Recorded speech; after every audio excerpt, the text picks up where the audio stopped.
about 41 times. The words mercy, peace, and compassion are mentioned about 355 times. Yes, come in. Come on in, Riaz. Sit down, please. Yeah.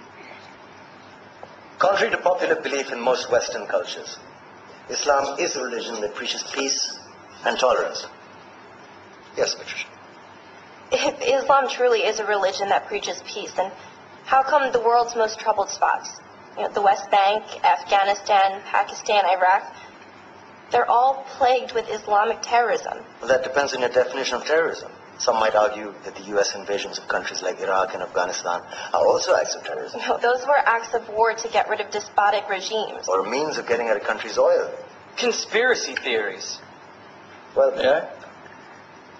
Yes, please. Go ahead, Riaz. Mr. Khan is right. I mean, if we're talking about terrorists, the world's biggest terrorists are the white superpowers. Come on now. No, really, stop and think about it. Explain 9/11. Okay. Do you know how many people died in the Twin Towers strike? Around 3,000. And do you have any idea how many people died in the bombing of Afghanistan? Take a wild guess. More than 15,000 people died. And that's just conservative figures. About 50,000 tons of explosives were dropped on innocent civilians. Men, women, children. Yeah, but that was because of the Taliban. Now that you brought it up, did you know that the Taliban was a creation of the CIA to fight the Russians? Whatever. They were still harboring terrorists. Yeah, right. Terrorists that were never found.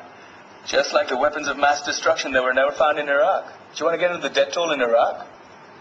500,000 civilians and counting. And what do Britain and America say when they don't find these weapons? It's simple. They just say sorry. And still refuse to relinquish control of these countries. What are you trying to say? What I'm trying to say is that just because you're American, wear a fancy suit, and call yourself the president, doesn't make you any less of a terrorist. I'm saying that if you don't stop meddling in other people's countries, you will face a backlash. If Muslims like you feel that way, then why don't you get out of our country? We will. As soon as you promise to leave ours.